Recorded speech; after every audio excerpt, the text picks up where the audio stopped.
Lizzie présente Au nom de tous les miens de Martin Gray. Propos recueillis par Max Gallo. Lu par Éric Herson-Macarel.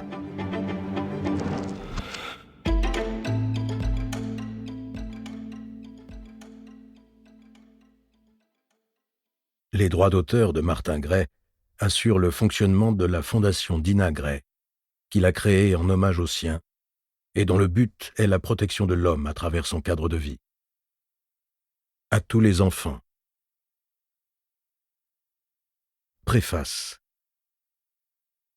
Et Yahvé dit à Satan, « Le voici à ta discrétion, sauvegarde seulement sa vie. » Alors Satan sortit de devant Yahvé, et il frappa Job. Livre de Job. Martin Gray voulait dire sa vie. Parce que, pour les siens disparus, pour lui-même, pour sa fondation, il avait besoin de parler, besoin qu'on sache. Il voulait, disait-il la première fois que je l'ai vu, un livre qui serait un monument à sa famille, aux siens, à tous les siens, ceux du ghetto et ceux du Tanneron. J'avais quelques livres derrière moi, l'habitude des mots, de l'histoire de ce temps, j'ai donc commencé ce travail. L'un et l'autre, nous étions inquiets. Martin Gray, parce que la vie l'a contraint à la prudence, qu'il lui était difficile de me parler par pudeur, qu'il ne savait pas si, avec des mots, il serait possible de donner l'image de ce qu'avait été sa lutte, son malheur et les raisons de survivre encore. J'étais inquiet aussi, parce que cette œuvre était pour moi nouvelle, qu'elle se situait au croisement de l'histoire et d'un destin extrême, et c'est pour cela que j'avais voulu l'écrire. Martin Gray avait vécu le paroxysme de notre temps héroïque et barbare. Il témoignait pour son peuple martyr et indestructible, mais il subissait en plus l'éternelle et cruelle épreuve de Job. Nous nous sommes vus jour après jour durant des mois. À Paris, au Baron, la nuit souvent, parce que Martin consacrait son temps à la fondation Dina Gray. Je l'ai questionné, je l'ai enregistré, je l'ai regardé, j'ai vérifié, j'ai écouté la voix et les silences. J'ai découvert la pudeur d'un homme et sa volonté. J'ai mesuré dans sa chair la barbarie de notre siècle sauvage qui a inventé Treblinka. J'ai senti peser sur moi le destin qui saccage. J'ai dû élaguer. À chaque pas, cette vie était une histoire. Je n'ai retenu que l'essentiel. J'ai recomposé, confronté, monté des décors, tenté de recréer l'atmosphère. J'ai employé mes mots. Et j'ai aussi utilisé tout ce que la vie avait laissé en moi de traces. Car peu à peu, je me suis enfoncé dans la vie de Martin. Peu à peu, j'ai collé à cette peau qui n'était pas la mienne. L'expression est usée, qu'importe, j'ai été cet autre, le gamin du ghetto et l'évadé de Treblinka et de Zambrouf, l'immigrant découvrant les États-Unis, l'homme frappé au cœur. Aussi, ce livre n'a-t-il pas été écrit du bout des doigts avec l'indifférence appliquée du professionnel. Martin Gray n'a pas vécu et il ne m'a jamais parlé du bout des lèvres. Sa vie est un engagement.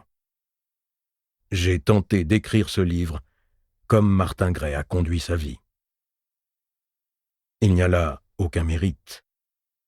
Il est facile de remuer des mots, facile d'éprouver le malheur et la joie derrière une machine à écrire, facile de revivre ce que d'autres ont payé de leur sang.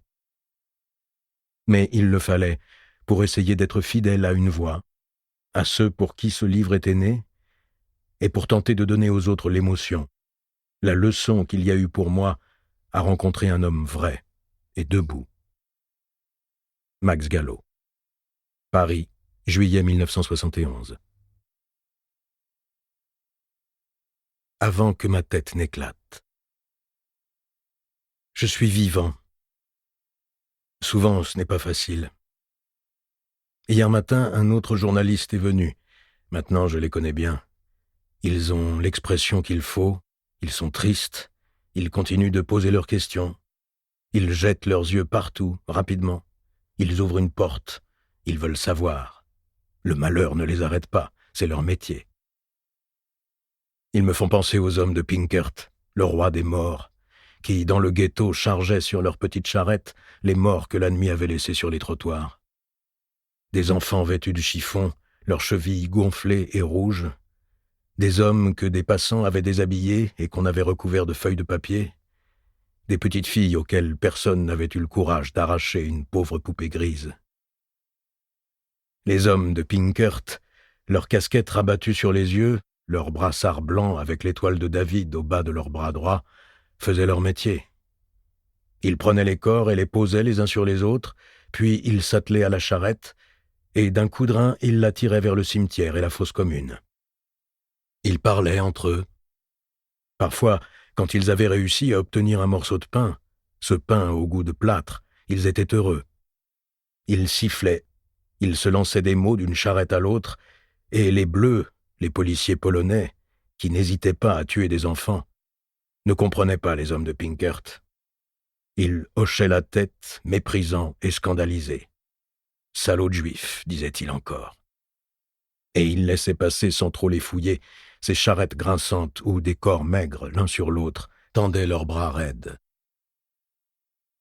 Le journaliste d'hier matin n'était pas un professionnel. Il essayait, avec son carnet, son magnétophone, de donner le change, mais il était devant moi, immobile, paralysé, osant à peine me regarder, parlant à voix basse, marchant sur la pointe des pieds. Je préfère les hommes de métier. Ils savent ce qu'est le malheur, la mort, la vie. Celui-là, avec ses petites moustaches noires, il ne savait rien. Et il m'a fait mal encore. Il me disait, en silence, il hurlait en face de moi, malgré son sourire crispé, « Mais qu'est-ce que vous faites là, vous, à me recevoir, à parler, à traîner vos bottes dans cette pièce? Qu'est-ce que vous faites là, à vivre? Vous n'avez pas honte ?» Il secouait la tête, regardait les photos des miens, Dina, ma femme, que je montrais encore, il le faut bien, mes enfants que je poussais vers lui, Nicole, Suzanne, Charles, Richard, souriant sur ces photos.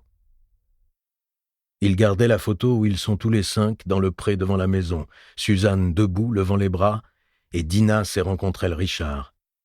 Et il ne disait rien. Il hochait la tête, et j'avais envie de le saisir par le cou, de le jeter dehors, de lui faire mal, et j'avais envie de faire éclater ma tête en la frappant sur les murs. J'aurais voulu prendre ma tête. Nous espérons que vous avez apprécié cet aperçu. Pour continuer à écouter ce livre audio sur Google Play Livres, utilisez le lien dans la description de la vidéo.